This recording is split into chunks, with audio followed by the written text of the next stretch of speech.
Happy Thanksgiving. Hey, we might be drunk. We're here. Daniel Sloss, everybody. Looking fit, too. Look at that. Thanks, man. You're in the gym. Yes, it's only so I don't kill myself. Yes, me too. yeah. That's I'm one of those. Yeah. There's those who are like, they're vanity lifters, and then there's like, I just got to sweat out gin. Yeah. Oh, mine's is a bit... There's certainly a bit of variety to it, but I'm here for 2 weeks. It's the longest I've been away from my family since they became like a full family. So I'm just like, if I regressed to what I used to be before I was a father, I would be drinking until 3 a.m., waking up and smoking weed until whenever. Let's get you there. Yeah, that's why we're here. I think we start with the McKellen. McKellen's a fucking unbelievable. Oh, no, McLeod's. McLeod's?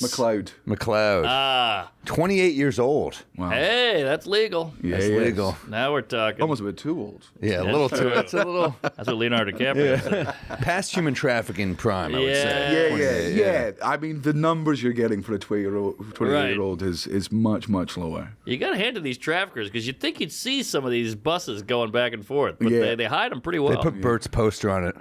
Yeah. Oh, They're fully loaded too. I just got that. Yeah. Also, if you need any, fucking advice on how to traffic women, Andrew Tate, 90% of his podcasts. That's Is true.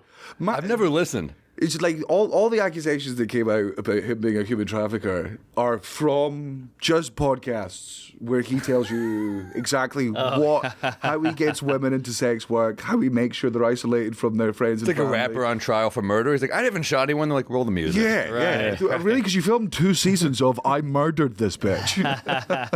It smells pretty good. All right. Ice or no McLeod. ice? What do you say? No ice. It's too good for ice, right? Yeah. All right, And I don't want to be too. I can get occasionally pretentious about whiskey, We but got enough. any. We got start enough with ice this in this one. country. All right. You don't do Thanksgiving over there across the pond. No, obviously. nor 4th of July. Right, that makes sense. It was when you beat us. It's a little awkward. Yeah. Boys. Hey, Great to see you. Slancha. Cheers. Woo-wee. 12 years sober down the drain. Holy shit, that's amazing. Oh, that is gorgeous. Yeah. That's smooth as fuck. Yeah. Wow. Sorry, this is your producer working out. I have the worst mic technique in the fucking game for a professional comedian. You're good. Oh, was it you? Oh, you came in. All right, I saw. He came in and fixed it. I regularly on podcasts afterwards, people have been like, "Have you ever done a fucking podcast in your goddamn life? Do you know how microphones work? Do you think it's there?" There you go. Yeah, Look you at got you. to get in there. Man's having some. Yeah, dude. So you're like maybe the most world traveler of any comedian. It's getting Jean Marco's giving me a run for my money now. Yeah. Oh, also Jimmy Carr, Jimmy ahead. Carr's all over it. Fluffy was unbelievable. Yeah. Everywhere I've been in the world, But he doesn't have long, so it's gonna be you. yeah. Before, when we started doing like Europe and stuff, the people that were regularly ahead of me by several years, were it was like Russell Peters, Pablo Francisco. Right. Any of the ones that got like famous from like OG YouTube days. Yes. Like the people that just worked out, they're like, okay, I might burn an hour by putting fucking it out there, but there's no other way for it to hit Europe. I mean, that's Pablo Francisco toured, was doing like 1,000, 2,000 seater in Sweden back in like 2008, I want to say. Wow. Yeah, because I know the promoter who does out there, and he was not a promoter before Pablo got out there. He just chanced his fucking luck message to whoever Pablo's agents were, and we're like, I can probably set up a couple of gigs in Sweden, blagged his way fully into it. Still a promoter now, promoter for Bill Burr. But he blagged his fucking way in. Damn. Wow. What was your move? Did you just get on American TV or YouTube or what was it? He was on Conan back in the. Remember Yeah, Conan the says? old Conan sets. Conan was a big sort of booster, but what really fucked me up is like, so did Conan a couple of times, and then my agent was like, "Do you want to tour Europe?" And I'm like, "No." Like, I want to go to a place where, like, there's no worse type of person in the world than a British expat, right? They are vermin, whatever country they are in, right? Yeah. The worst Why audience. is that? Because they'll sit in fucking Spain or France and they'll complain about the culture. I've done gigs in Singapore to fucking expats, right, where you can get like fresh made Singaporean noodles from a guy like fucking cutting all this wheat into a boiling bowl of fresh fucking broth, and then you'll gig to British people and they're like, you can't get a good burger in this country. Right. And you're like, fucking kill yourself, man. Well, New Yorkers do that. We do that. New Yorkers are kicking a slice of pizza in L.A. at 4 a.m. What the hell? It's like, what do you think fucking They've got travel solid is? pizza everywhere now. That's true. They figured But it. yeah, There's a place that's figured it out in every city. Right. You got to experience other Yes. countries, Yeah. man. Exactly. And then when I did Europe for the first time, I think Lithuania was one of our first gigs, and my opener went out, smashed. I went on, first joke, best joke I had, just fucking silence, and I was like, what the fuck? So I then like do a joke like about like acknowledging the lack of laughter, round of applause, and I'm like, okay, good, I got them back. And then I'm like, okay, well, let's keep them in. I'll do my second best joke. Goes out, fucking silence. And when I make a joke about that off the cuff, they fucking lose their minds. And I'm like, is this fucking opposite world? The wee little Lithuanian guy in the front row just sticks his hand up as I do the setup for my third joke. And I go, yeah? He goes, any joke you've done on the internet, we've all seen. Because like that's any joke that you've done on Conan or anything like this, we've all seen, because that's how we watch British and American stand-up. We watch it all online. But if I see a bit, I'll usually laugh again. Yeah, if it's been a minute, it's been a couple weeks. I think this was pretty. Yeah. I mean, I agree. I listen to and watch stand-up specials repeatedly, like 2 or 3 times a year, depending on who's as good. I've watched Nick Mullen's special 3 times this year already, just because I think it's, especially when you're fucking stoned. Yes. That's hits. French and Indian War must have been the swelliest war of all time. What were they fighting over? The Febreze? The Febreze. Folks, can you imagine the smell? Oh, God, it kills me. Also, them bullying Stephen Hawking. Oh, yeah. Everyone, look what the nerds watching. Putting gay porn on his computer. I was just in Finland, and I'm kind of struggling. Helsinki, and full house, kind of struggling. It might be 1,000 people there, and then at some point I was like, "Whoo, okay, you guys are tough." And then this guy raised his hand in the front row, and I go, "What's up?" And he goes, "Why don't more comedians come here?"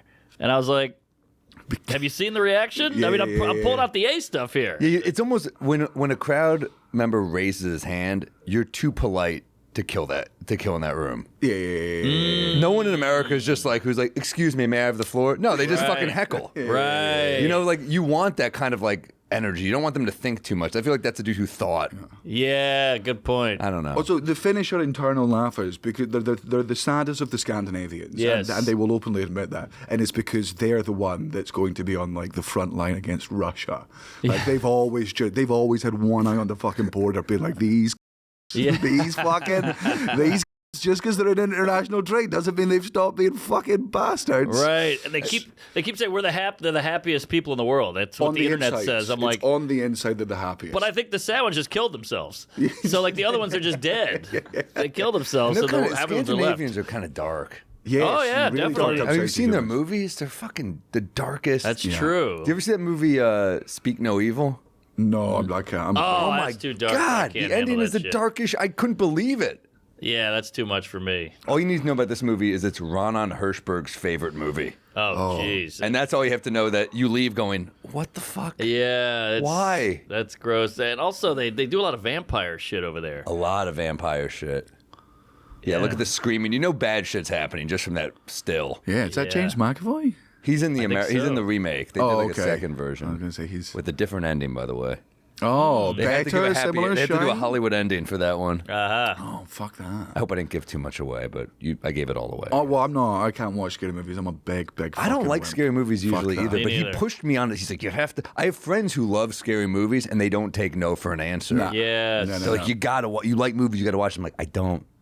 I think it's like, don't know, I love roller coasters, and I know some people don't like fucking roller coasters, but like I there's don't. just something in the goddamn brain. I think that people who like horror, it just tickles a You like cleft real in it. fear. That's weirder to me. Oh, yeah, true. Oh no, man! I trust a bunch of pikeys whoever built the machine. You know, it's mock fear. Like I've roller coasters aren't leaving my imagination to do most of the work. Like, it's a direct experience of fear. I'm strapped and I get it. Right. Horror movies is they're like, how fucked up is your imagination? I'm like, pretty fucked up, man. Yeah. Please don't play with that.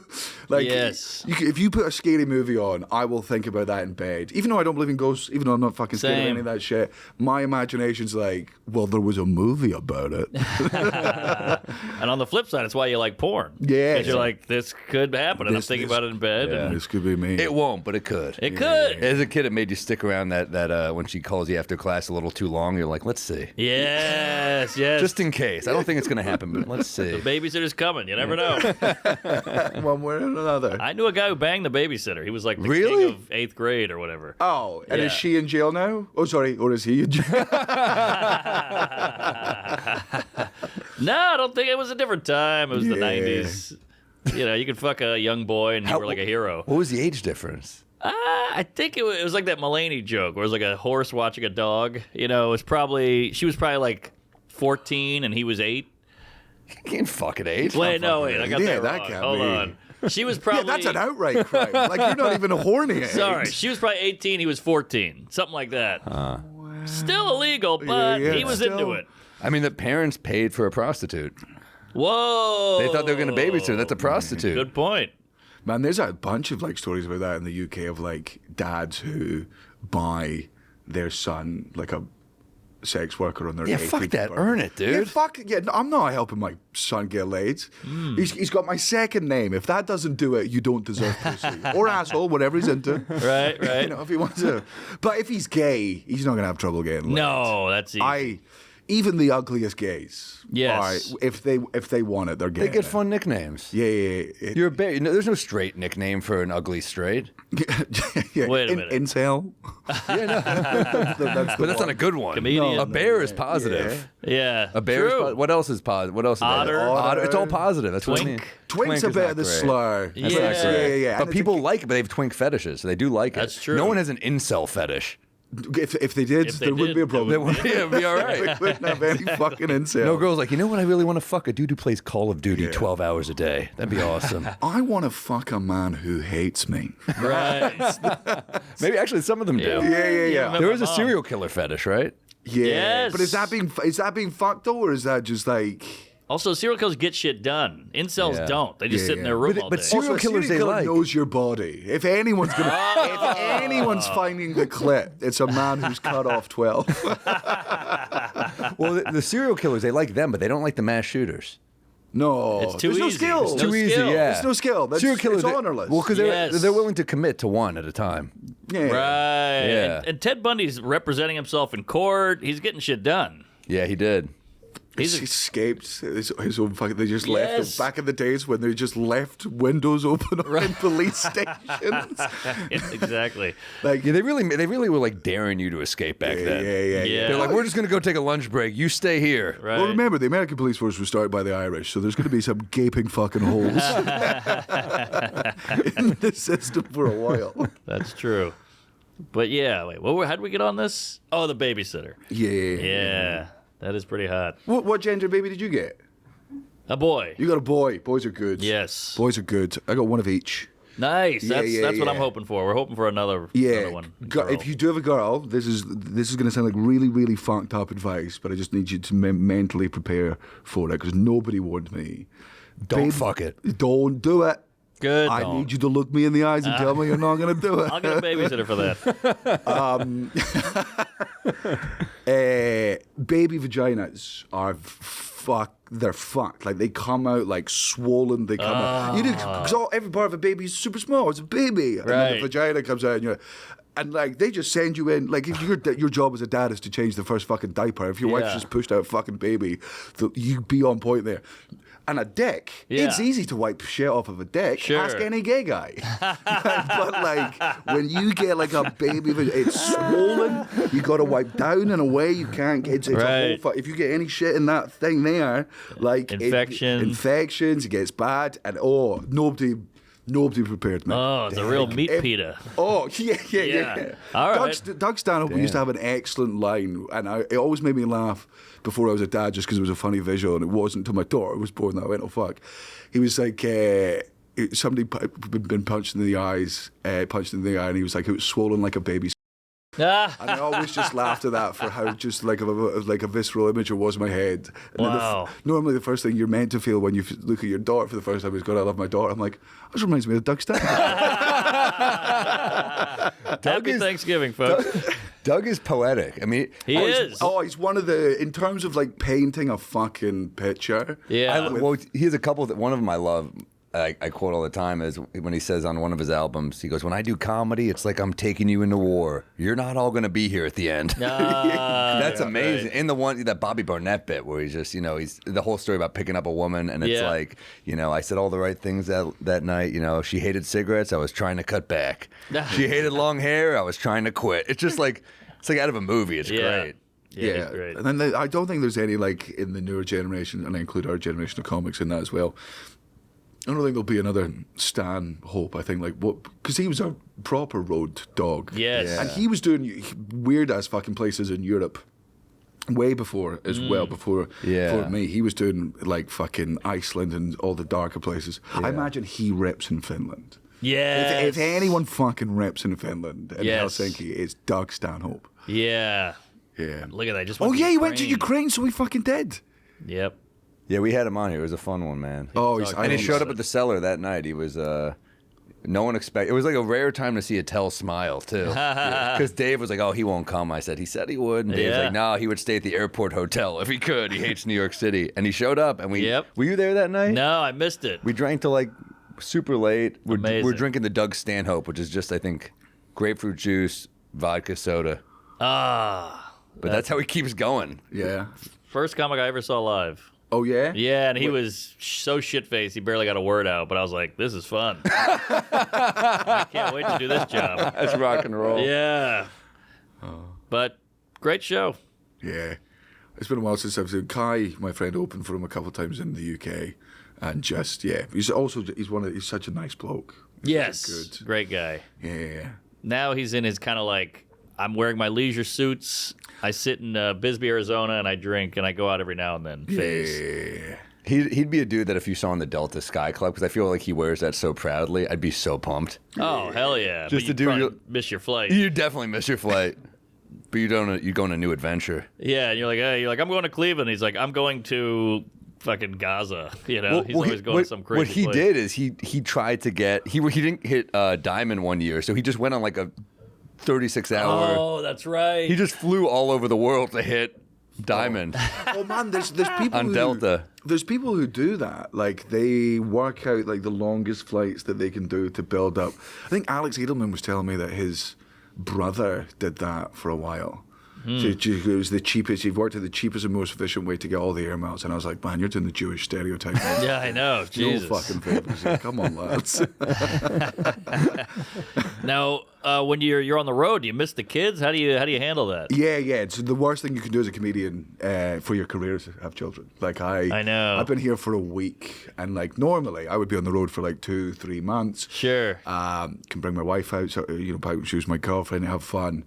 A week is like I miss the cunts a lot. It's a lot of you're the FaceTime dad. Yeah, and that's not a good thing. I don't want them to like recognize me through a fucking screen. But it's only now, like after my daughter was born, I took 8 months off to just like be home the entire time.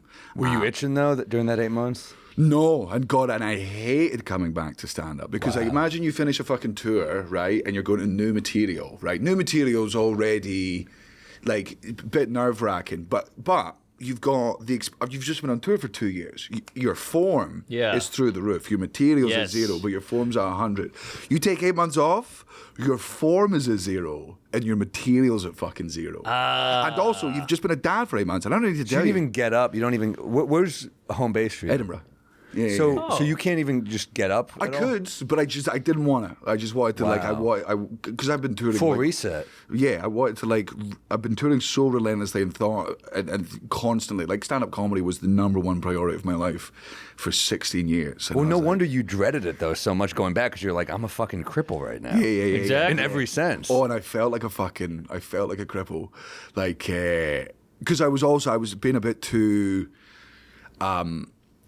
like too much of a wanky fucking purist. I was like, you know, going back, I want to just like I'll go to clubs where people don't really know who I am. I'll perform to a fucking neutral audience, and I would go out, and I wasn't eating shit, but I wasn't doing great. I was finding my fucking feet again. And it was my wife that was like, why don't you just instead of going to play to a neutral audience, why don't you fucking go and play to your own audience one time and just get that confidence back up? If you've never ridden a bike before, you don't start at the top of a ramp. Like if it's been a couple of years and you've riding a bike, you will find your feet again. You don't start in the skate park after 10 years of not biking. And then there's other part of you where like, I feel guilty doing this horseshit set for my fans. Yeah, 100%. It feels like cheating. Because that's what I was doing during COVID. I remember doing those like hotel shows and I'd be like, I gotta write new shit. Yeah. But I was like, luckily their bar for entertainment was so low at that time. True. Yeah. But yeah, no, you feel guilty. Like, I ran into a guy once and he was like, I saw you fucking working out jokes in Dania Beach. It fucking sucked. I was like, it was billed as a workout show, and he goes, still. I was like, damn. Yeah. How bad was I? I remember going well. Well, some comedy fans fucking love the idea of a work in progress because like I've got people that like come to multiple iterations of the show because they like seeing where it's going. Right. But then you've also got people who are blown away. They're like, I saw you 2 weeks ago and you did the same jokes. You're like, what do you think a fucking tour is? I know. Like it's the same title. A lot of people don't know that. More people know that obviously with podcasts, but a lot of people don't know that. No. They're like, so you just do the same? I'm like, no, I tweak it a little. It's not exactly the same. Sure. When I started stand-up, like when I was like 16, 17, I loved stand-up, like watching it on TV, watching it on fucking VHS and stuff. But like I had this thing of like, I didn't like when I'd seen like a comedian do Mock the Week and then I saw them on tour and they did like some of the same jokes. Yeah. So me being a dumbass 17-year-old, I was like, I'm never going to repeat jokes at any venue. So if I do this 5 minutes here, the next time I come back to that venue, I'll have to do a different 5 and then I'll come out with a different 5 next time. And thankfully, like 2 months into my career, an older comic was like, hey, just to let you know, that's like that's like the dumbest thing I've ever heard in my fucking life. But it probably instills something in you that made you prolific. Because I remember seeing you on Conan when you were young, being like, "Who the fuck is this kid? Yeah, where'd he come Who's got from?" a new 6 every few months?" know. And it was all good. I was like, "What?" We would send each other share it in the to group me, in the group chat. It'd be me, Norman, and List, and we'd be, we send late night sets to each other where we're like, "Oh, this is good." And if you look at the whole thread, it's like, this guy's a hack, fuck him, he sucks. And then they're like, who's this guy? Depends which one of my I'm sure some of my coded spots were said and been like, oh, well, he's fucked up this time. oh yeah, no, I was definitely buzzed on a couple of those too. Because they would just bring, like, do you want a drink or something? They'd be like, is that allowed? Yeah, I'll get a buzz. Yeah. Yeah. Also, I had such a like fucking hard time, not a hard time, but like coming to America for the first time. And just how legal and prevalent marijuana was. I was like, this is what they mean by the free What's the world. situation in Edinburgh with weed? It's decriminalised now, but that's basically because, like, I think about 5 years ago, the Chief of Police of Scotland was like, we're not busting people for weed anymore because it's a waste of resources and absolutely nobody cares. Like, if Amsterdam's lost a lot of its juice now that everywhere is like, you could smoke here. But Amsterdam fucking, they'll be happy with it because they hated British tourists. Because Brits abroad are the worst in the world. Like Americans abroad, there's the stereotypes that like they're loud and that they're stupid. But the Americans abroad are the best Americans. They're the ones that travel. They're the ones that have like. Yeah, it took us a little more work to get there. Yeah, and that's not a criticism. Like I hate when fucking Brits and Europeans are like, oh, you know that only 40% of Americans own passports? And you're like, do you know how big America is? Are you aware of like the fucking size of, like, in terms of what you can experience in this country, you can experience every It's also expensive to travel. Yeah. Right. But you've got the desert here, you've got the fucking Arctic here, you've got fucking forests here, mountains. you've got villages, you've got mountains, you go to a state like North Carolina, they've got everything. You got mountains, California. you got beaches, you got exactly. The only thing you don't have is history. That's and I know you're like, oh, what about American history? Like, if people are alive to experience it, no American history. Well, we make up for that with fentanyl. We're forgetting every day. Yeah, you've crammed a lot in. You've crammed a lot into your 200. It is crazy to see how bad the fentanyl problem is here, and then you go abroad and you're like, oh, there's just, these streets are peaceful, and there's no littering anywhere. I know, it's crazy. But the downside is our coke is shit. Like, well, it's coke is shit everywhere. I feel like now. Well, we got some pretty good coke. Would you do coke? We've never done it to begin with. I've never done it, and neither have I. because You've never done coke? I was scared straight by this fucking. I used to be gay. I was scared straight by my coach. He was like, when we were young, he was just like pulling up Len Bias, Boston Celtics. OD's the first fucking time he does a line. Daryl Johnston, offensive tackle. OD's at his bachelor party. He just bring up statistics of guys who died instantly from bad coke, and I was like, oh fuck, I'm not touching it. At the end, he was like, pussies. Here we go. They died doing what they loved, being fucking losers. Yeah. My stag do was in Vegas. I brought like fucking 24 British comics over. Why Vegas? Jesus. Because I'm not from America. Like I love Vegas. That's not a fucking option where I'm from. But what's the equivalent for like Americans to go there that you'd be like, ugh? Fucking anywhere in Spain. Like okay. Benidorm, Mallorca, like all the tourist fucking spots. You're like, oh, why would you go there? The worst of our country goes to there. Got it. Yeah. And when we got there, because my son was about a year and a half old at this point, because he's a bastard, because I'm cool. And I was like, I'm not doing coke. I'm a dad now. There's not a chance I'm doing any coke. And my friends were like, all right. Like, we'll go to Vegas. I'm like, no, man, fentanyl. I've been to LA. Fentanyl's like a huge, it's big, real fucking problem. So they got a comic who will remain nameless from LA, and they were like, we need you to get coke that we can guarantee. Joe DeRosa. With. I mean, you're not far off. It wasn't Joe DeRosa, but you're in the right vein. And yeah, the friend of mine got like, I don't want to exaggerate it too much, but it was like 100 grams of coke, which because there's 25 of us. Yeah. So we're doing all, and we got through that coke in the first 2 nights. Wait, so you said you're not doing coke, and then they're like, they just brought coke. You're like, all right, I'll do it. Well, so the guy that did it was like, this is a guy I've always been buying from. He tests it. He's tested it in front of me. He's done it in front of me. He's fine. Like we were very thorough about this, and I'm like still nervous. And then one of my friends who's not a comedian, who's just a war vet, and he was like, I'll do it. He's like, I've put my life on the line for a country I don't even like that much anymore. I'll fucking do a line of coke for one of my best friends. And we racked him up a little one. He's like, if I'm going in, I'm going fucking in. Like, we gotta find out what this is. And he must have racked up almost close to a full gram, and we all just watched him rail it. And like he was like, it smells great, feels fucking good. And 25 minutes later, we were like, that's good enough for us. That's fucking we're in, yeah. You know Charlie Sheen? Yeah. Wow, that's incredible. So how was the night? Was the night wild? Oh man, it was Do you want to stick with that one? Or we have other stuff you could try as well. I mean, that was delicious. You got Lagavulin as well. I'll have just a little bit of this one just now. It's really nice. It's right? so nice. Very nice. So the first night, I was so fucked that they let me go to bed. Like, normally the buck doesn't get to choose when to go to fucking bed, but I think it was like 5:30 in the morning. I stumbled up to the boys. I'm like, lads, I might go to sleep. And they were like, yeah, you almost definitely should. Like, all the cocaine you've taken, I was also, it's fucking Vegas. I was taking countless edibles. Sure. I'm drinking fucking. And that city's already built to not sleep in. No, yeah. Are you gambling? Are you seeing a show? Are you at Cirque du Soleil? Gambling. We Magic took a helicopter. Yeah. We went to the fucking we did a lot of gambling, a lot of drinking. Went to some shows. Took a helicopter through the fucking Grand Canyon. At one point, because I paid. So I paid for all the boys to come out because I didn't want to outprice any of my friends. So what the fuck? This must have been, hundreds of thousands? No, talking helicopters and blow here. Well, so I don't know what the budget for it ultimately was at the end, but like I'd said to Kai, what he'd done was he was like, for a full year of our podcast, he was like, I'll just not pay you any of the Patreon money. Okay. Right? And we can just fucking save that up. So over a year, I think that amounted to, maybe 20, 30 grand. And okay. I was like, cheapest flight for the boys, cheapest fucking hotel. I'll get them all over there because I don't want to outprice any of my mates, and I want to fucking, Brits in Vegas is mind blowing. It's not fucking hack. It's exciting. Yes. It's new. We've seen it in the movies. Love that. We've seen it in the TV shows. I mean, we very quickly realized on day 3 that 6 days were too many.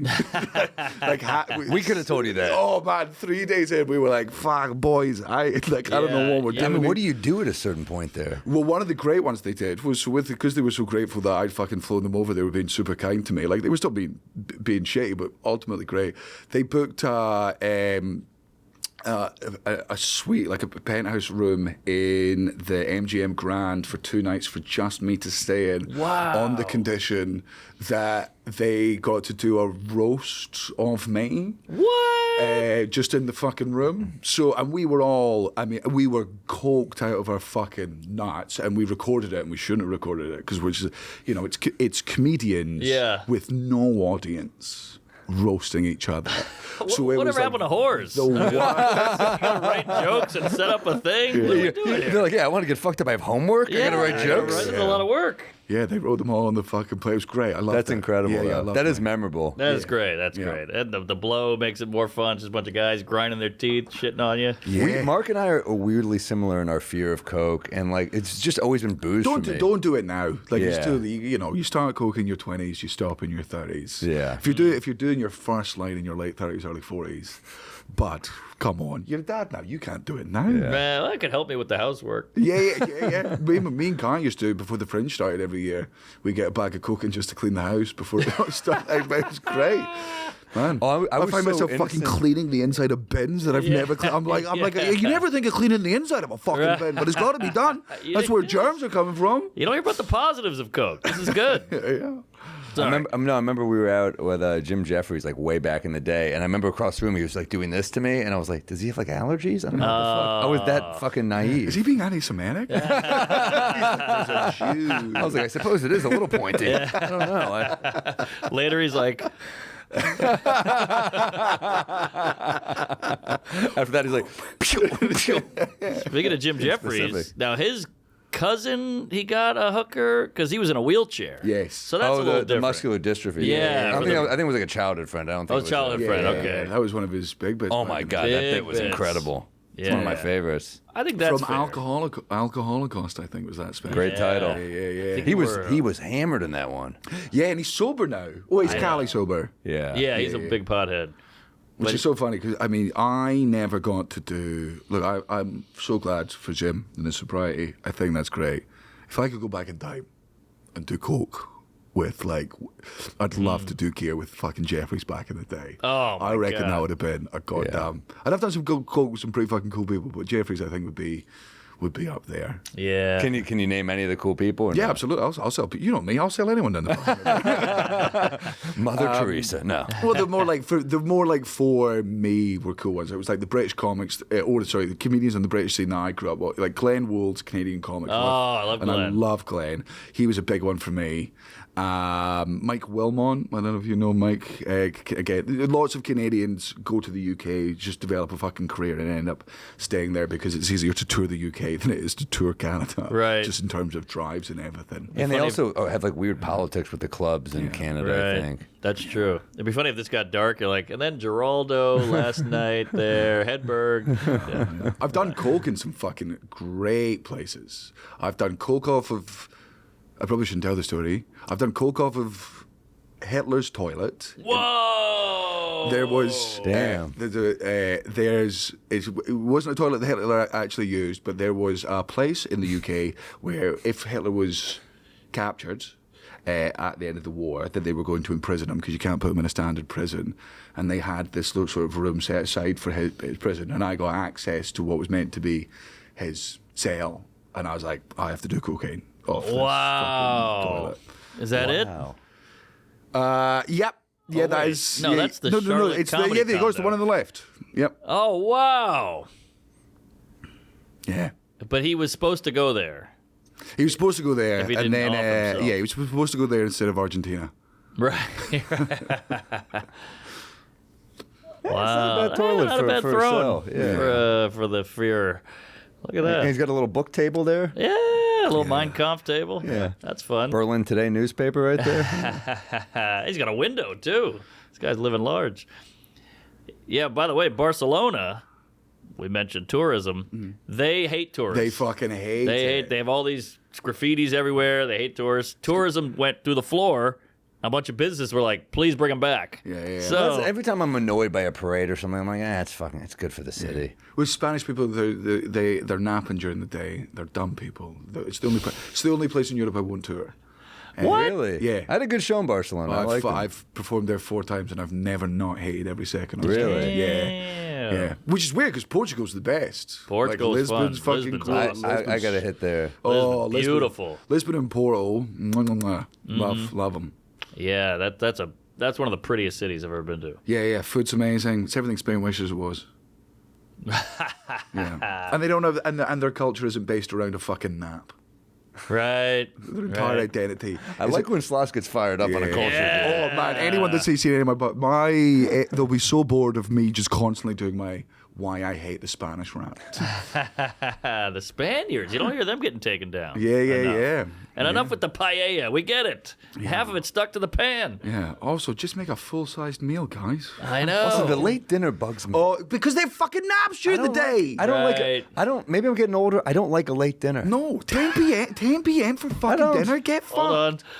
I like a late dinner. I'm sorry. My tummy aches. All right. I will tell you one thing I like that I see, and I guess it's maybe more Paris, but you see it in Europe more, is the foot pedal flusher. I'm down. I like the foot pedal flusher. I love it. Like the... Yeah, you don't have to touch a dirty ass thing. Yeah, Or okay. they have the foot pedal sink thing too. Yeah, that's I kind of like that. It's just, why are we not doing more of that? Some I like planes that. have it too. Yeah, the foot pedal. Another thing. I don't like it's Austrian and it's other parts of Europe. The poo inspection plate.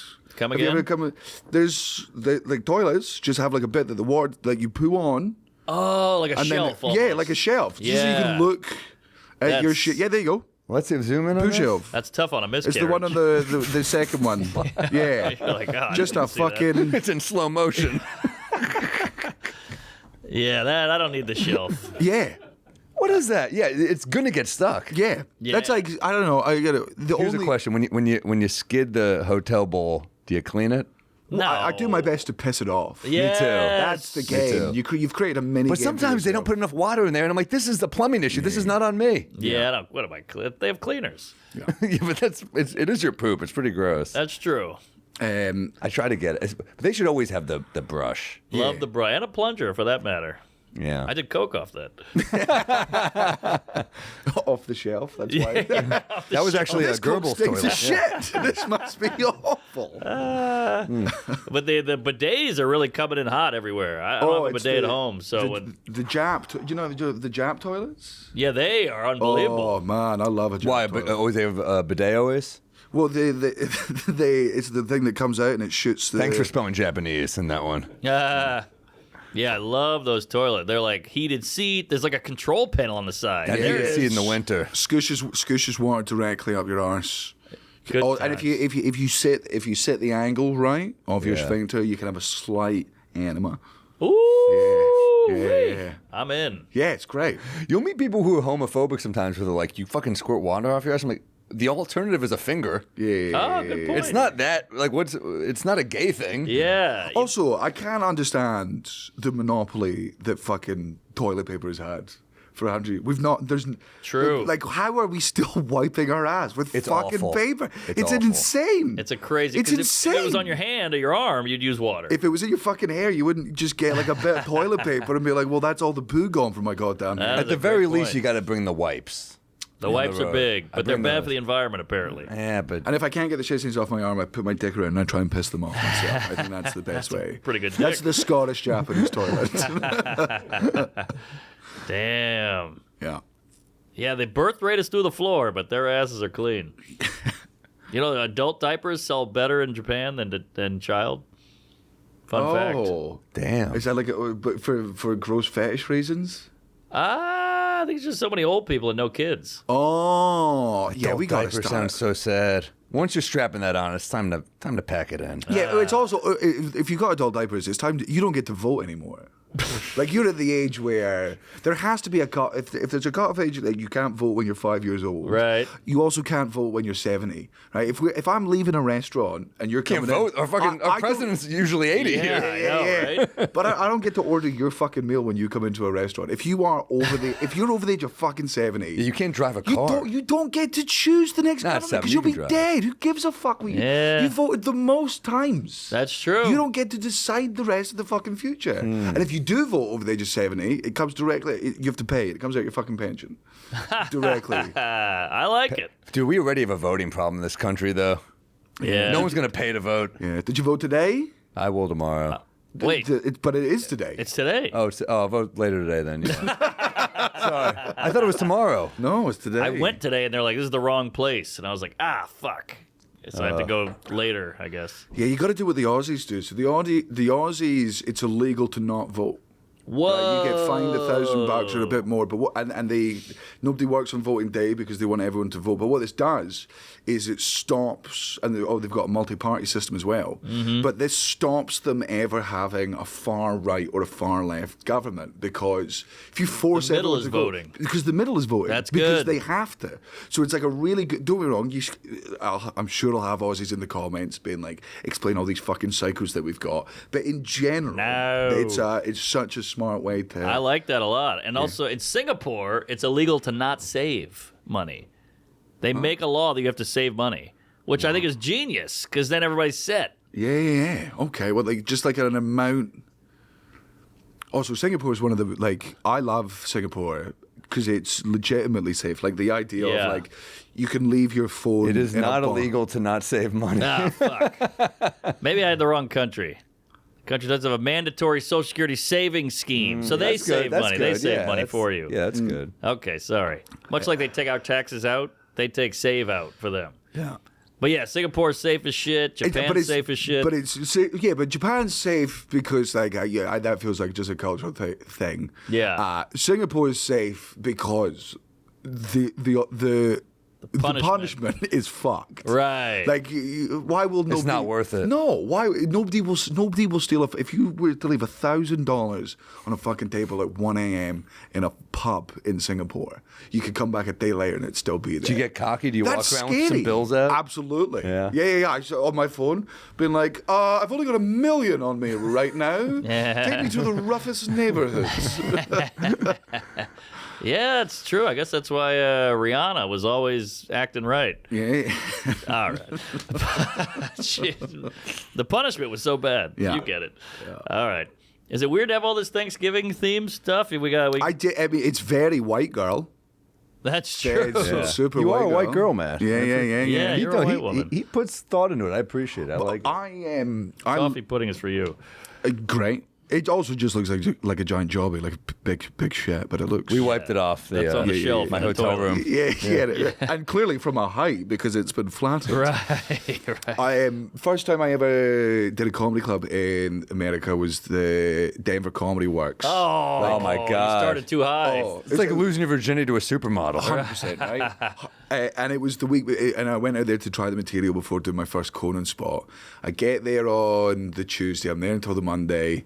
Were you downtown or the suburbs? Downtown. Oh, the good one. Yeah. So that's where Dave Attell did Skanks for the Memories, Geraldo did Good Day to Cross the River, some of the best comedy albums ever. Oh, and I again, completely not spelled. Go in, do a show on the Wednesday, it's fucking great. And I say to the staff, I'm like, I'll see you tomorrow. And they're like, no, you won't. I was like, I'm booked all weekend. They're like, yeah, but tomorrow's Thanksgiving, it's Thursday. We don't do shows And on you didn't Thursday. know this?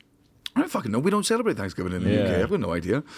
So I'm like, all right, well, I guess I'll just, sit and jerk off in my hotel room and the Comedy Works staff were like, under no circumstance are you sitting in a fucking hotel room. And they invited me to theirs. So the only Thanksgiving I've ever had in this country was they invited me to theirs, and I fucking loved it. They were stoned from 11 a.m. They were all taking it in turns, cooking different fucking parts of the things.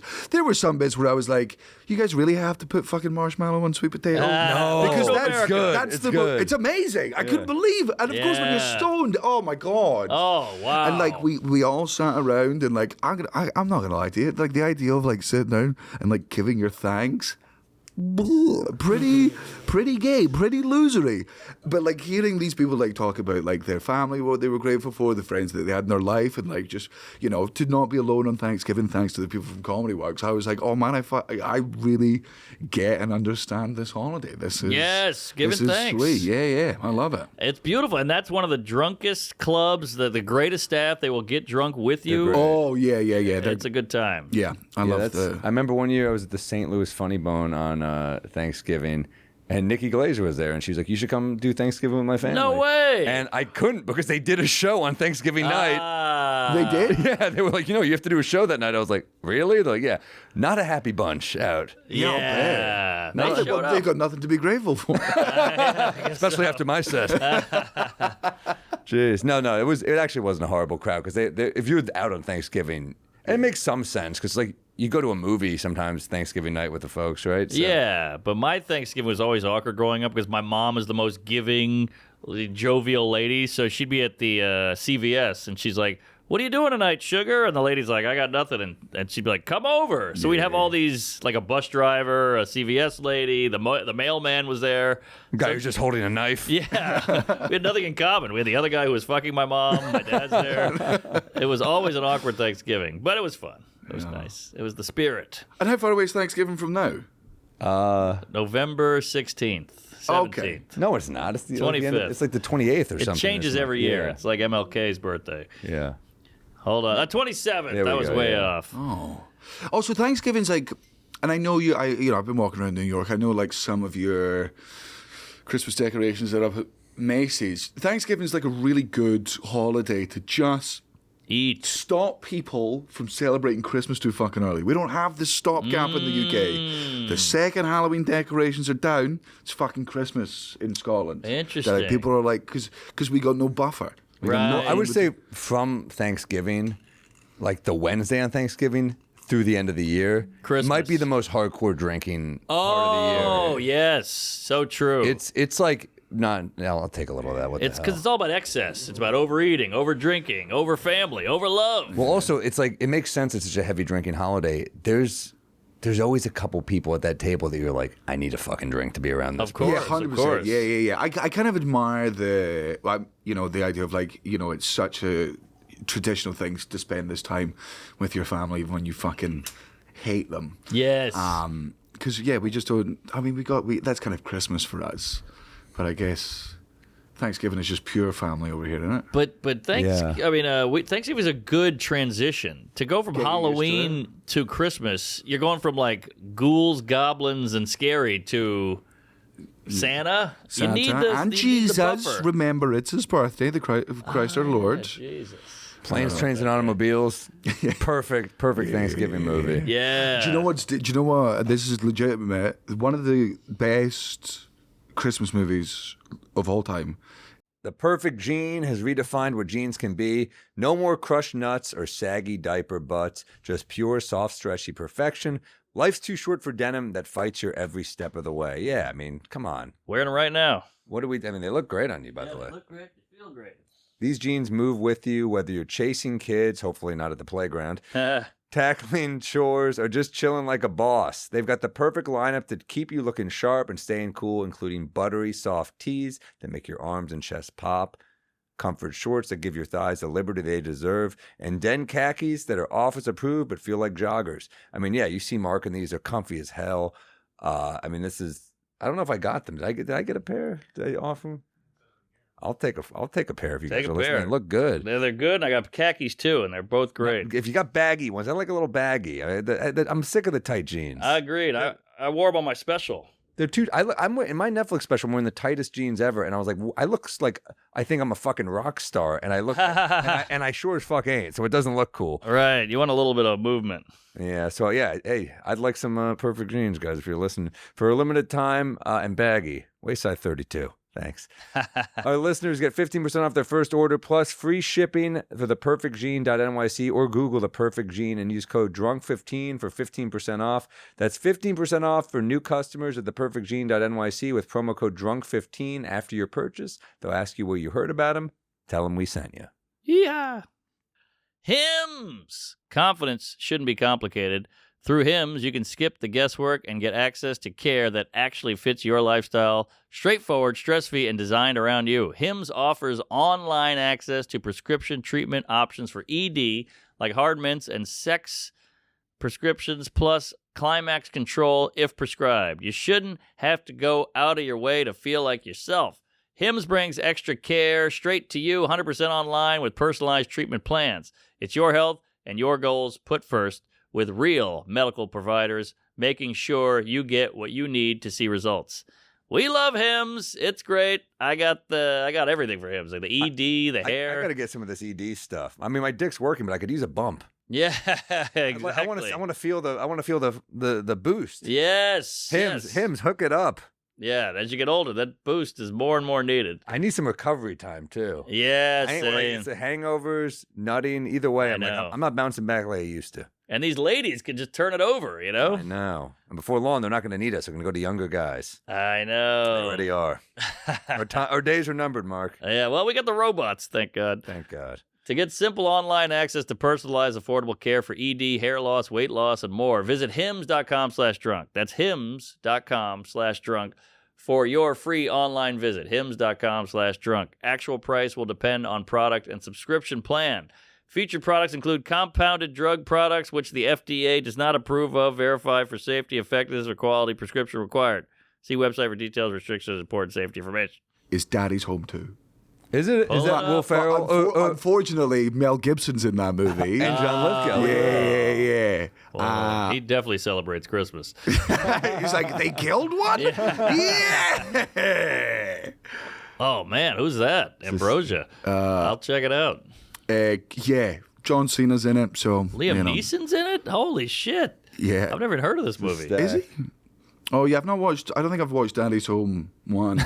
Yeah. And it's not crucial to the story, but Daddy's Home 2 is Hannibal. So fucking funny. Hannibal, Bobby Cannavale, holy moly. Statcast. Yeah, I liked... Bill Burr.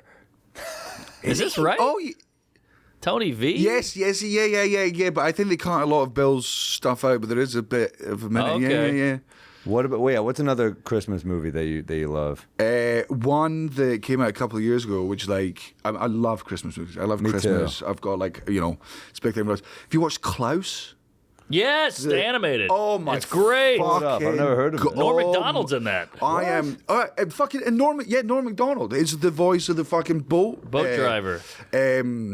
I will watch that Dude, movie. I thought I was alone. I watched this randomly on Netflix. Same. As a fluke. I couldn't believe it's not one of the bigger Christmas movies. It is fucking excellent. It's got a great message. Yep. It's really smart. Really funny, really nice, really sweet. Yeah. It's one of the many Christmas movies that I cry to, but I cry at most movies because I'm a big loser. Oh, yeah.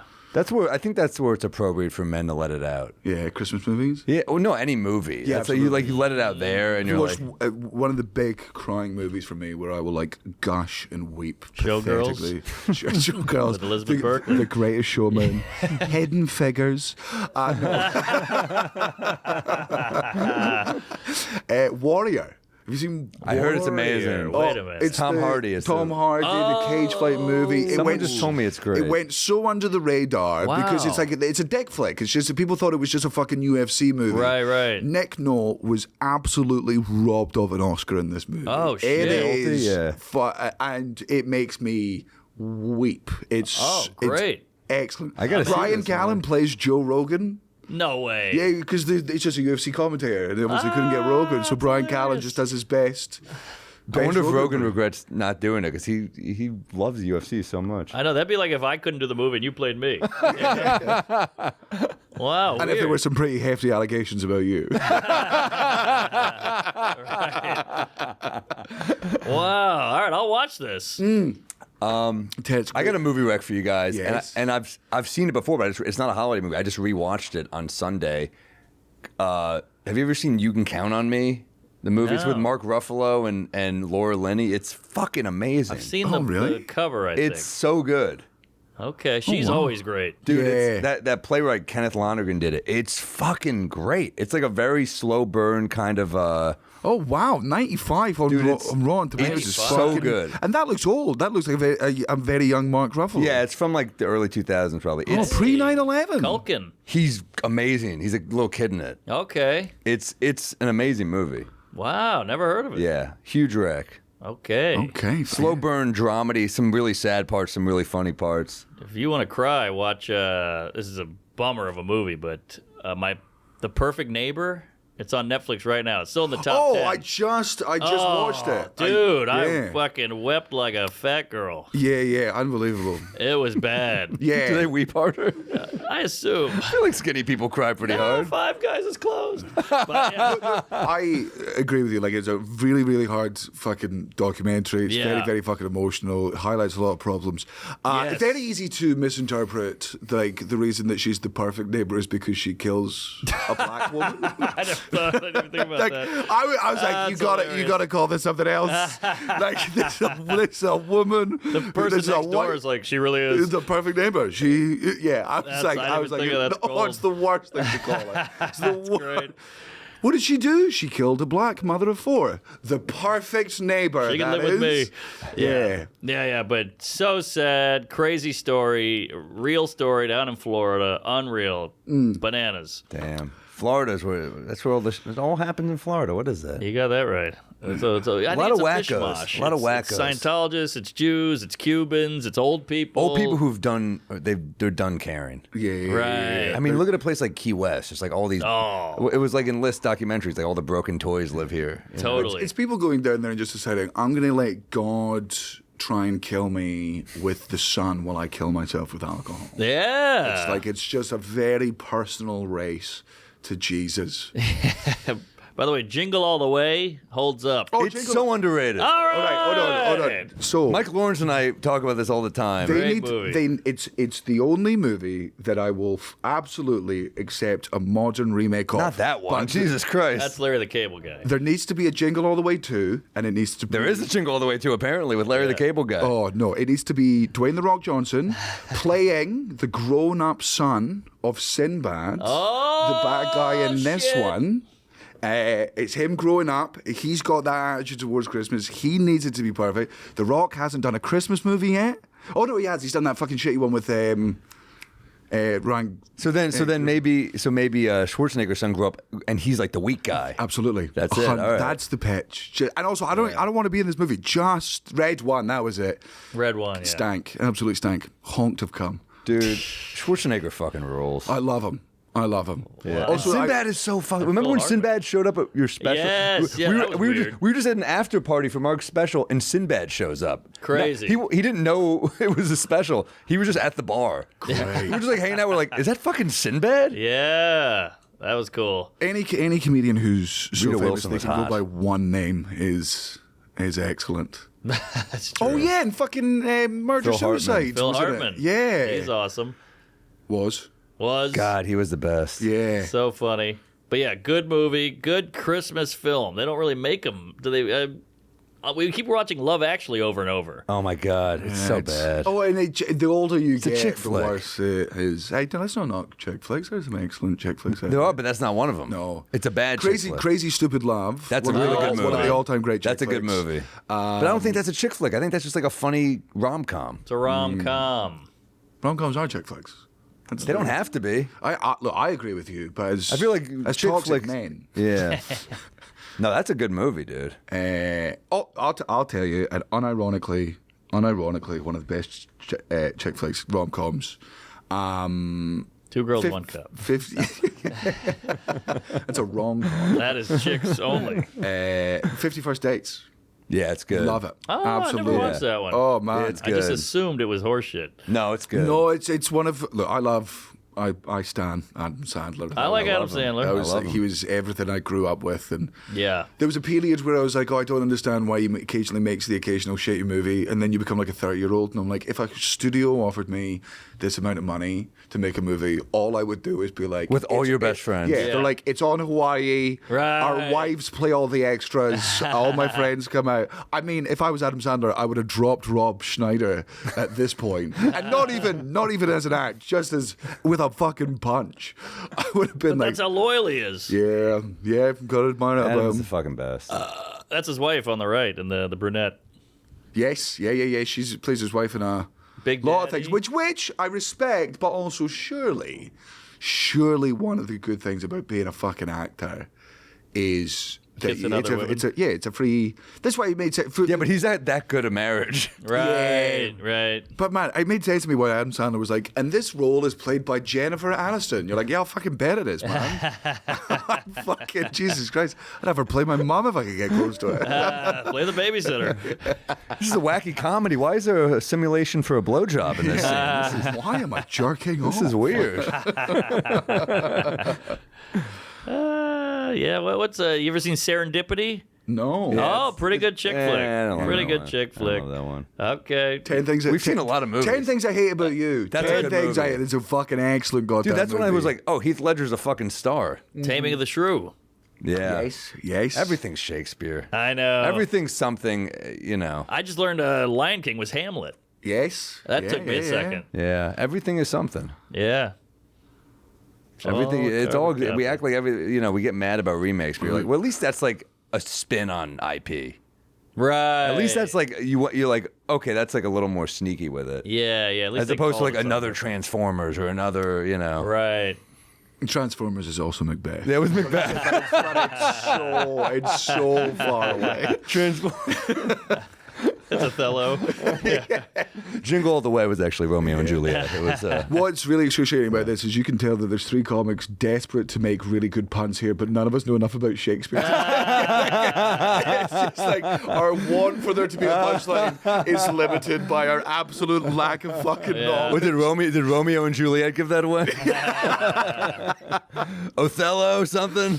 Yeah, but, Bernie Macbeth. there we go. We got it. Remember that? Oh. They just did like Black Othello. Oh, did they? I didn't know that.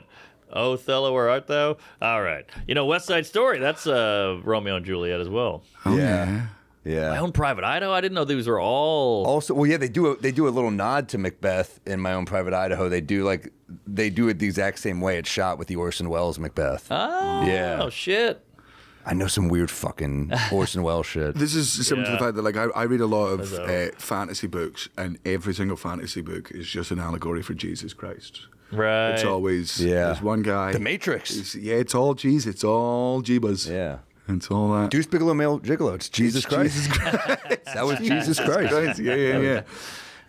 But we're like, could we? I know the whole message, but could we specifically crucify this one last year? I know it's the wrong time, but You're gonna hate me. Yeah, but it's Rob Schneider though. If there's one Jew that we can all agree on, that like, and look, maybe he's also dying for our sins this time. Maybe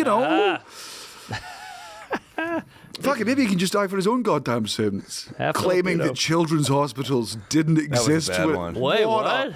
It came out was like children's hospitals didn't exist when I was a kid because kids weren't getting sick. The first hospital, just an easily Polio didn't exist. Easily Googleable lie. Yeah. Where you're just like, when was the first child hospital in America? Well, that's the thing, is 1876. Shut the fuck up. But you hyperbole is what gets Clicks. engagement. Yeah, and that's yeah. why people, and then it goes from hyperbole to like a real fucking lie. Right. And then it just keeps working. So now people are like, what the fuck? Yeah. Surely most people didn't believe that, but. I think every time you post something like that, I think there should be like a public fucking rating of your social media accounts.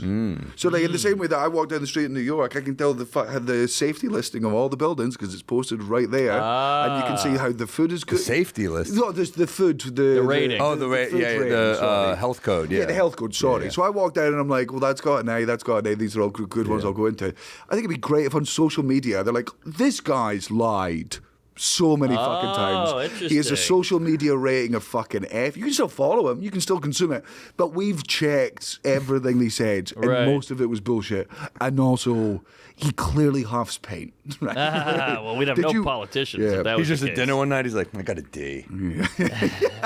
A masterpiece. Do you know what? I've genuinely never watched 93. any Cosby's. Oh, that's one of the best Himself specials is of a all time. great. Yeah, I mean, look, you got to do some separation here. Do you Sure. know? Wait, is it a 67 from critics? Well, they have to. Yeah. That's No, the but you, reason why. gotta but you play can't have ball. revisionist history on what's a good stand-up. Although I guess the hard thing is he did name it himself. Yeah. Also, you can like if you, It's hard to separate. Right. if when was the last time you watched Raw? because No, there's a few. Cosby's whole thing is he was clean. That was like kind of The hypocrite. and that's not to besmirch fucking Raw, but the first 10 minutes of Eddie Murphy's Raw, you're like, oh, yep, okay. It's wild. Yeah. He's just coming out being like, I'm not. There's still some great bits in there though. Oh, it's a great special. Yeah. But that first 10 minutes is him coming out and saying, Yeah. I'm not going to let any of you fuck me. And you're like, oh boy. Hey. Which, by the way, that's not how straight dudes talk. No. It's not?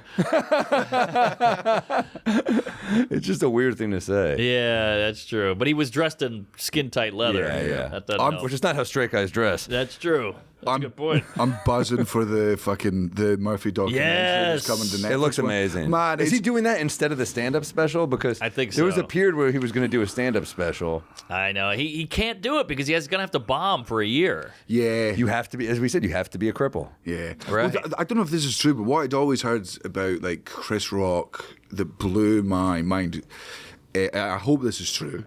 Whenever he was doing new material, if he was at the Cellar or the Improv or whatever, he would purposefully eat shit and do awful jokes for like the first 5 minutes so that like the audience is... Because like for the first 3 minutes, if you're Chris Rock, the audience are laughing at anything, everything, whether it's funny or not. And he knew that. So he would purposely do like 5 to 10 minutes of shit stuff so that the audience was so bored and they're like, oh my God, Chris Rock's like...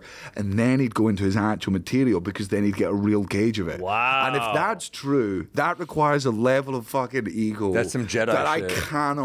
I cannot... my fucking narcissism I don't know if that's would true. never... But what's the first thing Rock says when he goes on stage at the Cellar? Lower your expectations. Yeah.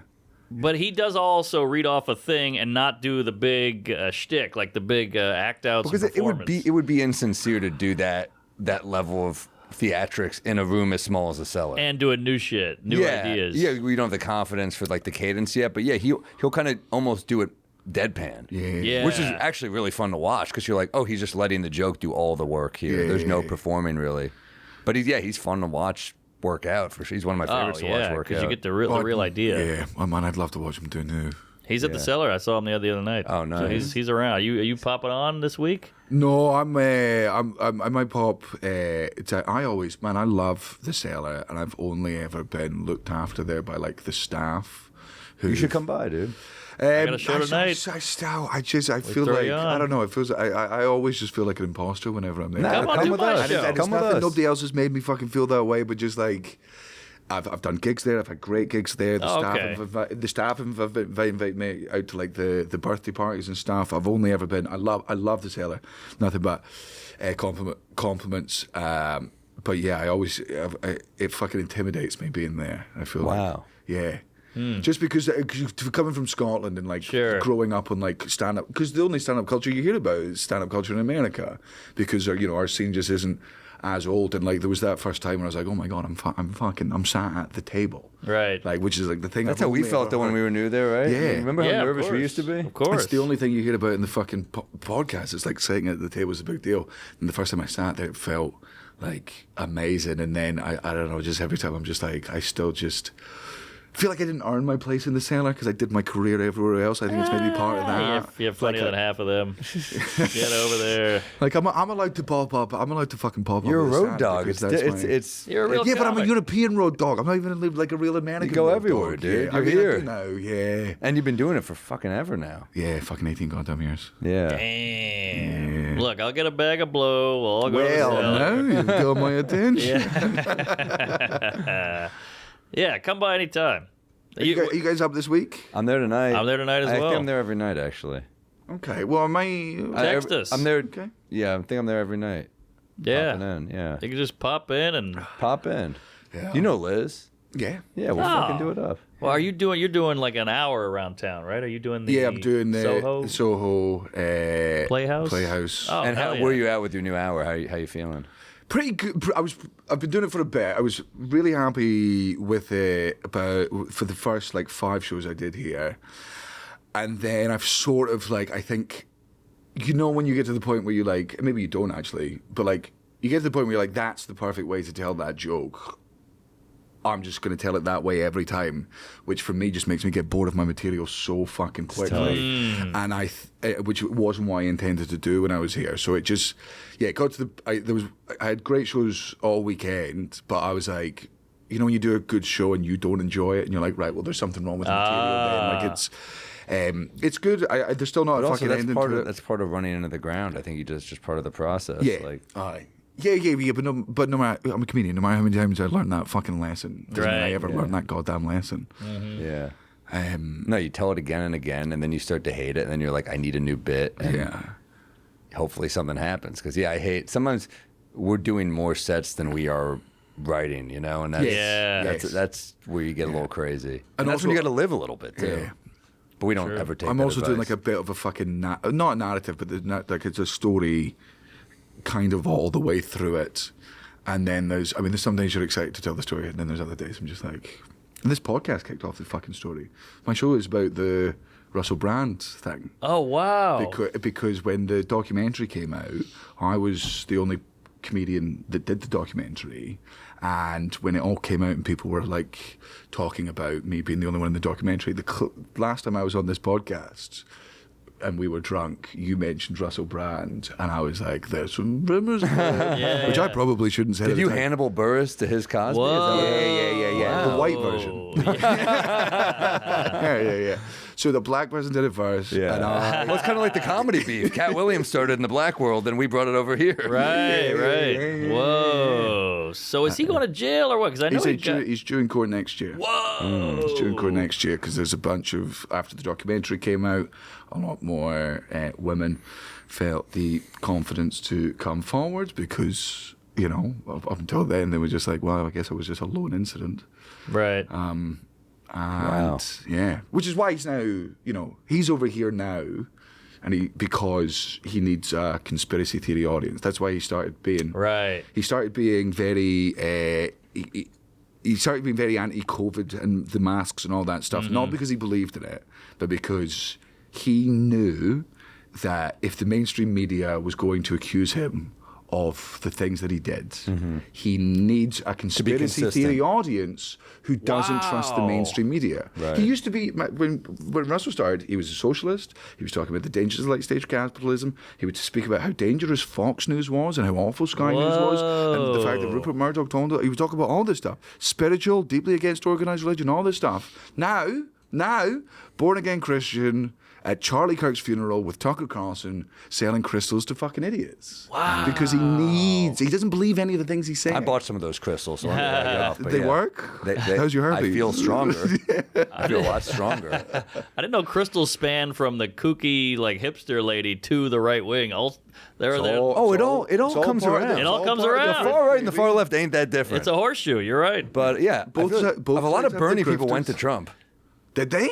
Yes. That's true. A lot of them did. That's true. Bernie bros. Dude, I mean, that's interesting that you say that about him, though, because I don't know a ton about him. I really don't. But, Well, even if the allegations are false, he's still one of the worst comedians that's ever lived. I never liked his comedy. No, he stinks. Yeah. He fucking stinks of shit. Stinks. Yeah. And he ruined Arthur. Yes, he fucking. that was a big swing. Yeah. To try to come in and do a better job than fucking Dudley Moore. Right. The original, and also fucking John Giglet. Didn't he win the Oscar for the original? Oh, I don't know. The original is unbelievable. It's great. It's If a you haven't joke seen the about it. original Arthur. If you haven't seen the it's so original good. Arthur, you should watch that. It's one of the best Yeah, movies. my parents made me. I think my grandparents made me watch that when I was a Great script. Great. Hilarious It's jokes. just basically stand up through the whole movie. It's almost like a Dangerfield type Yes, rhythm yes. of just great Is jokes. that who fucking Liza Minnelli is? I watched that. 'Cause I've only ever heard Liza Minnelli as a reference point for mostly gay comedians. Yeah. And it was just Yes. something in my head that I was like, oh, You God, see Mateo's act? That's exactly what I was referencing. He does a good impression of her. Oh, I love Mateo Lane. Oh, yeah, he's my neighbor. I love He's him. great. Is he? Yeah. Thick walls? I wish they were a little thicker. No, wife that says. was a big. I think Yeah, I think the original Arthur's incredible. That's a big swing to do that. Yeah. Well, he was the golden boy for a minute. He did Sarah Marshall and all that. He was good in that. Yeah, I mean, I talk about this in the show, but he also did Get Him to the Greek with Jonah Hill and P. Diddy. Whoa. Yeah. Seeing the credits of that movie. Is Jonah Hill's okay though, right? Yeah. He sort of semi-cancelled in the sense that like there was an ex-girlfriend who said that he was a bit of a gaslighter. I hate that shit though. Yeah, don't go public with text. I think it's weird when it's like you were in a bad relationship. Is everything blast-worthy now? I know. Like Diddy, I'll give you a Diddy. Yeah. Yes. But I think it was at the time when like people who. White women had learned, and white men who went to therapy learned the term gaslighting. And I'd be happy if I never heard it again. There was just 2 years where it was like, let's throw, that's the new buzzword, let's throw it everywhere. Yeah. I can't remember what comedian, Tom Stade, a Canadian comedian, lives in the UK, is great. One of my favourite bits. He's like, youth of the day coming up with all these new fucking terms. Gaslighting is apparently really bad. Back away. We used to call it lying, and that's how you got laid. That's good point. Good point. I thought that was Russell Brand. You got it. Yeah, there you go.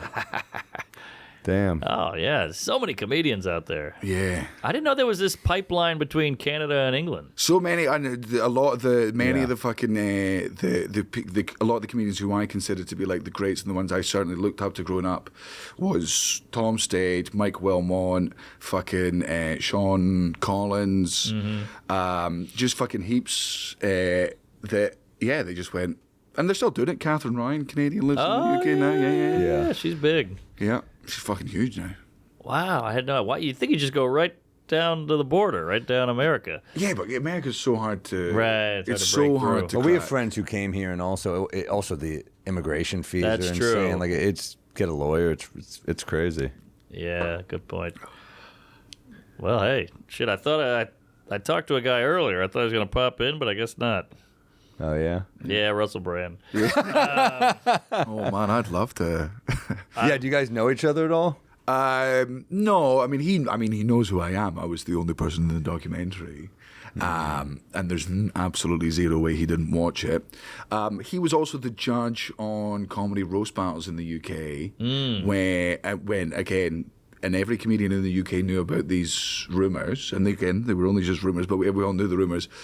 When we were all on Comedy Central's roast battle, Comedy Central UK being like, nothing's off limits, this is the fucking... Right. And they were like, none of you are allowed to do jokes about Russell Brand's sexual history. And we all went, well, that's sus. Right. That's a bit fucking sus to me straight away. You have to change rape jokes to like, he's weird looking, this guy. Yeah. Oh, what a verbose... I guess. And then that was actually where Catherine Ryan like called him out, but it wasn't aired. And then she spoke about it on a later show, being like, "There's a well-known predator." Did she make a good joke about it? No, I think she was. I mean, she was just, she was just like, "You are." Damn. And The crowd's waiting for a punchline. Like what? yeah, well, because the audience didn't fucking know. Yeah. Like, so many people didn't know. Like, it was, one of those things where, it was a, open secret in the UK. Because you'd heard the rumours, but you can't do anything with rumours. You can't go to the police with fucking rumours. Like, Sure. they hate that shit. There's something about like a straight guy being like acting like really gay. Where it kind of turns into like a Venn diagram of like rapey. Yeah. You know what I mean? Yeah. Look no further than David Walliams in the UK. It's like a straight guy that pretends to be gay. And hella allegations. Oh, about interesting. David Walliams out there. Yeah. We got a couple straight pretending to be gay guys here. I've been cockblocked by a few. Yeah. Oh yeah, they're good. They are good. Not a comedy, but I'm just like a gay guy pretending to be straight. But yeah, I saw texted Jimmy Carr earlier. He's in town, and he said, I'll probably pop by. Oh, yeah. But I guess not. He's fucking excellent. He's a killer. He's also such a, I understand some people might have some bad things to say about Jimmy. What I've noticed about him, he's one of the most supportive comics Agreed. I like in Jimmy. the world. I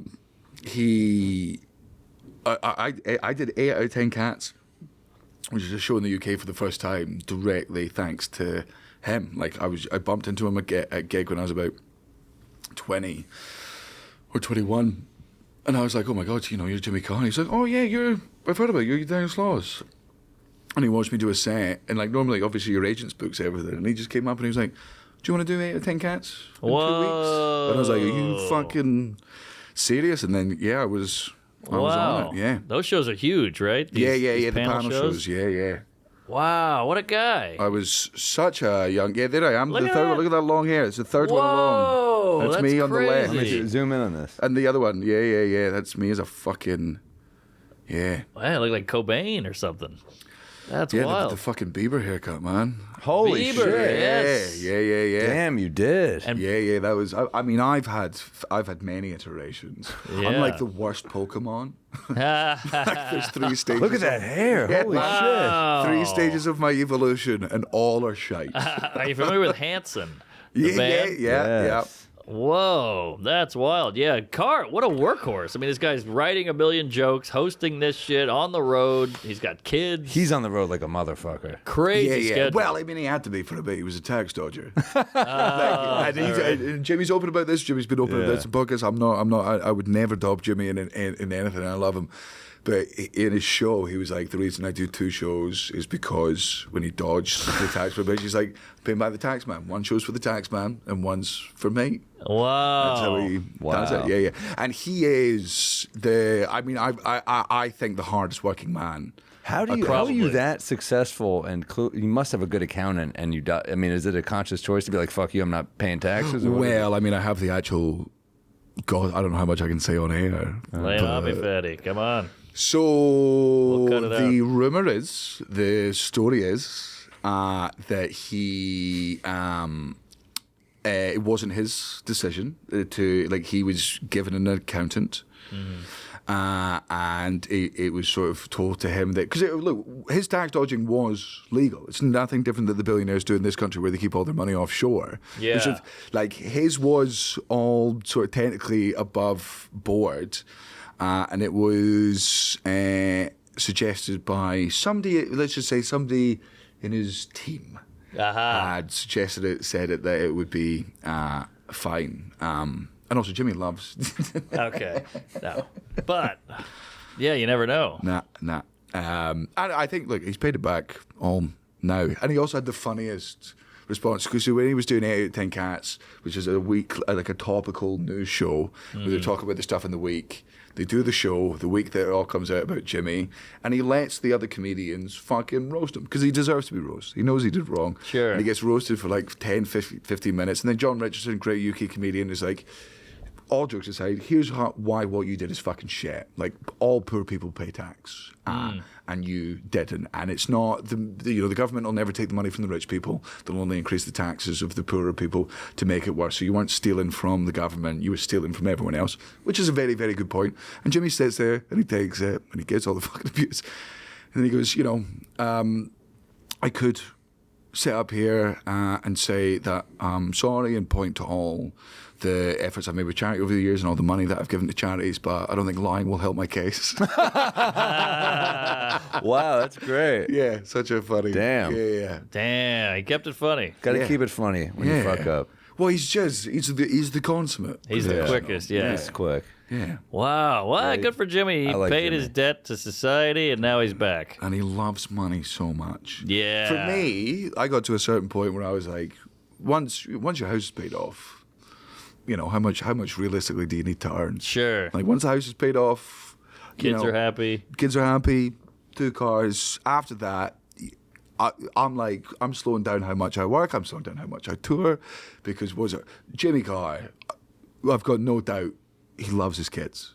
Not as much as he loves touring. Yeah, but he's put half of it into his face. Yeah, he's really, yeah. really worked on himself. But he's open about it. This would be a weird time for him to walk This is in. this is all bullshit. He's like, I was told you weren't going to talk about this. My face, my tax problem, these are all Have you secrets. had him on this? Yeah, Yeah, a we've couple had him times. Yeah, I was going to say. Yeah, I you love did. Jimmy. Yeah. Does he drink? Did he drink Did with he us? drink? I don't think he did. I don't know if he might drinks have in- cracked an ale, but I don't know if he touched it. I mean, not everyone. Everyone's so fucking. We get so many people being like, I don't drink, and we're just like, you don't have to. Right. Like, we love a day off every once in a while. Sure. But I mean, it's fun when people drink. But yeah, we've had people who I guess are, in the program, and they have a publicist who's just like, I'm not even bringing this to them, and we're like, Yeah, I mean, you don't have to drink. Yeah, we've been. Last time I did this podcast, I think we started recording at like 2 or something. I hadn't had any lunch that day. Oh, boy. I walked out. I remember this being room fucked up. Fucking Yeah, we went at cunted, it. man. Like Yeah. that was a big because I think you were like somebody was making us like drinks and bringing them in concert. Yeah, I we've remember- slowed that down because that presents a problem. Yeah. Man, the show I had that night, like remember having to tell the audience that I'd done this podcast. I had to be like, I'm sorry Yeah. that I'm so drunk, but it's because I did a podcast called. Well, everybody loved the episode Yeah. except Russell Brand. yeah. Man, this is this is genuinely, like, I'm very grateful to the fans of this show, because this is like my most requested one to come back on. Oh, hell yeah. Yeah. Hell yeah. And people are like, it was a great episode. I'm like, well, obviously I can't remember what it was, but I'm going to trust you all when you say it was a good. Yeah. Yeah. You made a splash. I remember you talked about the Glasgow Smile, and I think it went crazy viral. It got like 10 million views. Oh, yeah, the fuck you with the razor blades on the other side. Yeah. Yeah. I don't know if I've got any other good Scottish violence stories since then, but it's not like we've calmed down. Yeah. You obviously know about the Glasgow kiss. What's that? Is that? It's just a headbutt. Oh, that's But fun. that's what we call it, Glasgow kisses. Somebody gets it because, like, a lot of Scotland, Makes asking a woman for consent kind of weird. a lot of Scotland's like, do you know what squaring up means? You have Yeah. that term, like, if you're squaring up to someone, the Scottish, you want to fight, Glasgow kisses, just shut up. Wow. Just straight in. A headbutt's down hardcore. I was just talking about this on Soda's podcast. Yeah. He brought up, but yeah, it's You made the rounds, man. yeah. So do well, you- also, I think Dan Soder is Oh, he's- fucking he's- so he's a great goddamn He's comic. about to blow up, I think. Drew McIntyre, of course he does. Of course he Oh. does. Do you claim more England or Scotland at this point? Scotland. Okay. Scotland. Fuck the English. Fuck the English. And I say this as somebody who half my family's English. I would say 90% of my friends are English. A lot of my fans are English. I love going to England before performing. There's so many beautiful places. I love it. How about Liverpool, Fuck England dude? to death. Oh, Liverpool? Yeah, it's fucking great. Yeah, the they're Hot great. Water Comedy Club. Yeah, your it's how poster was good. there when I was Yeah, there. I was yeah. like, that's my buddy right there. Yeah. Hot Water. What Hot Water did was really, really exceptional in that they were like the first comedy club in the UK to have that little fucking camera that recorded everything. And for their host, Paul Smith, who's now Yep. one of the most famous comedians in the UK, like sells out multiple arenas regularly. The reason he's famous because he was just their resident MC, and they would just film all of his stuff because it's all on the crowd work. They would just cut his stuff up, put it online, and he Whoa. blew the fuck up. Like, Wow. so, in the same way that, like, I've always said that you guys, at least from my perspective from the UK, you guys were like some of the first comedians over here to do the Clips? Yeah. And at a time where beforehand people were like, there was a sort of snootiness to like, oh, I'm not doing social media, I'm not burning Right. this. And then you guys did it and you fucking smashed it, and then the game changed after that. Our equivalent of that in the UK was very much what Paul Smith and Hot Water did. So I love that club. I loved it. It's so good. I want to go back. Really? I was like, this is. It felt like Comedy on State, Denver Comedy World. Yes. Felt like that. Yeah. Comedy on State's a fucking great one. Epic. It's just, and again, I love Liverpool and I make fun of them all the time. It's such a shame about the horrific accent. It truly is. Yeah. Truly, It's amazing. Liverpool's. It takes you a second. Yeah. You're like, wait, what? Was that I know. actually fucking English? Liverpool is very lucky that Birmingham exists for the worst accent in the UK. But for those that might not know, Birmingham's the fucking Peaky Blinders accent, and God, does it make me racist? It's hilarious. I guess it's like for here, it'd be like a real deep Southern accent. Yeah. or something. No, I'm a foreigner, man. There's a fucking charm to the Southern accent. Oh, I mean to us too, but it's still fucking. It is funny when you see like a real thick one. You're like, what? Yeah. How many generations ago did you own Slang? That's what I want to. Just one. We're bringing it back, baby. I didn't know about this. Paul, is it Paul Smith? Yes. I did the podcast in Liverpool. Is it Mike Rowe? Oh, I love Adam those Rowe. guys. Adam Rowe. Adam Rowe. Yeah, those Great guys, pod. Those guys Yeah, are yeah, awesome. I yeah. did it Great too. guys. The Have a Word pod. I love Yes. them. Yes. Again, came from pros. fucking Liverpool. Yeah, but what Adam Great was, guys. They were the first ones that sort of when we're going to take the American podcast format, which was working for fucking everyone, especially the rise of your mother's house and all that stuff. Your mother's house. Your mum's house. Yeah. We call it your mother's house. I like in that. the UK. That's Clean it up a just little. bit classier. Yeah. And yeah, man, I did their roast 3 weeks ago in Glasgow. They're great. Oh, dude, Glasgow. I played there twice. Well, I was with them that day when they were leaving for the road. Oh, yeah? Mm-hmm. Yeah, I did their pod that day. Yeah, they're good eggs. But I did Glasgow. I was getting heckled. I couldn't understand them. Yeah, God, It's so thick. It's the thick. Yeah, It was a lot of, what was that? A lot of that. Yeah. It I is was like, such I think he an. called me a but I can't tell. No, he wouldn't have called you. If it was Glasgow, he wouldn't have called you. He would have called you a poofter. Oh, that might have been it. Aye, you fucking That was woofter. the name I of my like tour. that better. It sounds a little softer. I like Yeah, that. poof is homophobic, but it's if you ask any poof in Scotland, none of them care about the word poof. Yeah. We call like Alka-Seltzers. Yeah. That's called poof juice in the UK. Why is that? Because it's a gay drink. You're right. Do you think I've Smirnoff ever had it. Ice? It's Alka-Seltzer. tart fuel. Indigestion. Oh, okay. Yeah. Plop, It's plop, big anything fizz. that's Feels like anti-Semitic. Mike's Hard Lemonade. That's poof juice. Oh, okay. Oh, that yeah, makes yeah, sense. yeah, That yeah. makes sense. Yeah. White Claw. Yeah, any of that. It comes from that masculinity of here we go. I'd love to see Eddie Murphy doing this. You ate all these poofs looking at my ass. Poof is I Poof is fun. Look, I dislike genuine homophobia. Sure.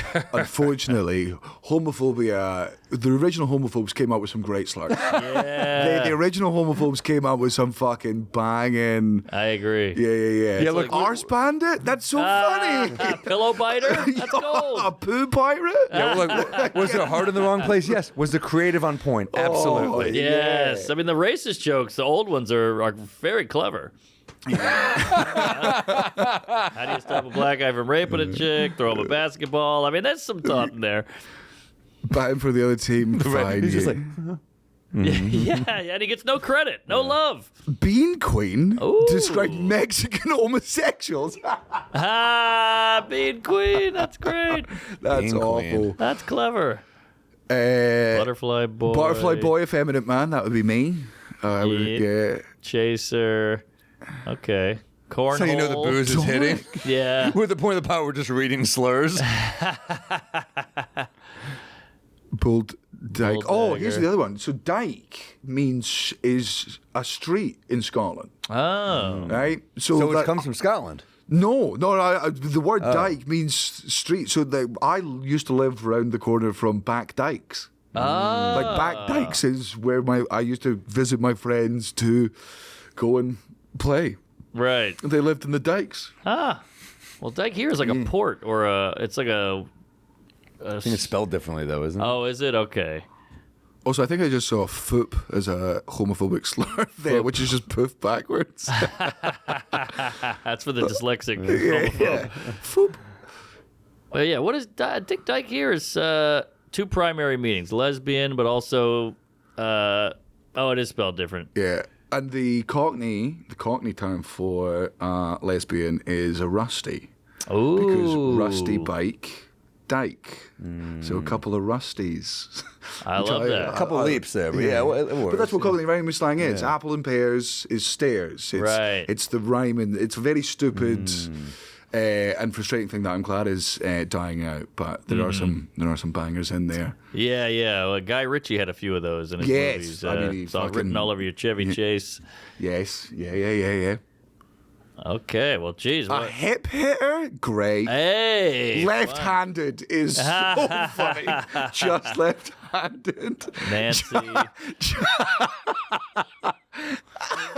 Yeah, I mean, look, I agree with that. Stoke-on-Trent just calling. Oh, there you go, Cockney rhyming slang. He's Stoke-on-Trent bent. Oh.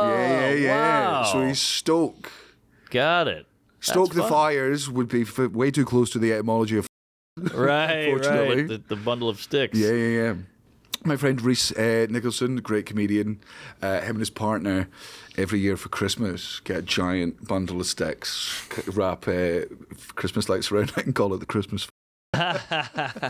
Is he the well-dressed guy? Yes. Yeah, he's the one that looks like, funny. yeah. Oh, Rhys is the best. He's at the cellar sometimes. Yeah. Yeah, It was at least, yeah. They've done Conan a bunch of times. Oh, nice. Oh, this is Slurs for feminine men. Brownie, butt pirate, bender. Bum chum is great. Oh, that's good. Chutney Bender's ferret. hilarious.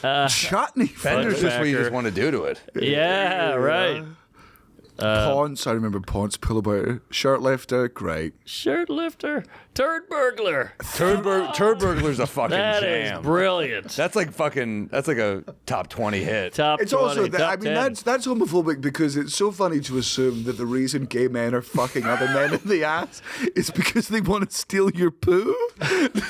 That is such because that's also what poo pirate is. Yeah. Like is it just not understand? But it's also just the These word gays choice. are fucking bums because they want to steal our poo. But turd and burglar are both already funny words on their own. Yes, combination. Hold on, you had some lesbians at the bottom of the list there. Pussy puncher, I enjoy. Todger Dodger is very funny. What's a todger? Todger is your Willie. Oh, yeah, I didn't know. Dodger. Okay. Carpet muncher, that's a classic. That is one of the top. Yeah. Rug muncher. Rug Yeah, muncher, yeah. All right, well, where are you going to be there, Homo? What do you got You coming coming up on the road? Yeah, you back out there at all? On Me? Yeah, you got some dates to plug? Yeah, I guess. Yeah. Look, this show is going on the road events. I'm taking some time off when I get home, doing mostly. Yeah, here we go. The UK, and then doing Turkey because I just love Turkey. Nice. And then Yeah, I would start like to go next there. year is when we start doing. I heard Budapest amazing. Budapest is the fucking. I've heard tits. it's. We gotta do the that. gigs. Do the gigs. Do the Really? gigs. Do the gigs. I'm definitely going to. I will give you the contact information for in Vienna. Please. I want to go to Also all do these India. places. I'd love I'm to going India. to. Yeah, I had that on we're the gonna do all books. of it. We're gonna do everything. If you do India, you go out with Dead Ant. They know what to do. They've taken fucking Mia. They've taken Jess and Nick out. They're about to take Okay. Jean Marco out. And again, India, you're not making money when you go there the first time because if you want to talk about the cost of living crisis in the rest of the world, it's affected India a whole bunch. So it's like you've got to make. You don't want to outprice the working class. Then the working class earn slightly less than marginal less than the rest of the world. So if you do there, you don't go out to India with the idea of making money in the first year. You'll make a bit, but it's I understand for you guys, you're traveling halfway around the world. It's the best. I think it's one of the most important places in the world to visit and experience. Nobody does it better than Dead Ant. Right? Okay. Wait. All right. And then also my American tour will be announced, I think, in the next couple of months. I'll be here October next year, I think. Okay. All right. Boy, fun stuff. Amsterdam, you're everywhere. Yeah, Budapest, Turkey, Vienna, all the fun places. Yeah, I just got Reno November 29th, the Atlantis, and Carnegie Hall, New York, December 4th. So let's fucking go. Buddy, So that's awesome. That's all I got. Yo, thank you, bro. Local boy makes That's good. It's November 29th. I was right? Been drinking. Because I've done Beacon all a bunch right. of times, and Beacon for me is like the big. Beacon's probably the best. Yeah. But in terms of. Yeah, also, I it's cool. believe, and correct me if I'm wrong here, I believe Carnegie was Scottish. Oh, I could be very Irish. wrong. I could be thinking of a different Carnegie. My history isn't as good. I believe it's Andrew. Yeah. Oh, if it's Andrew Carnegie, then I'm almost 100% correct. Okay. Hey! Look at that. Yeah. Because there's because there's a fucking Carnegie Hall in Dunfermline, which is 7 wow. miles from where I fucking grew up. Yes. Wow. Okay. Yeah. Wow. Great, awesome. Good call.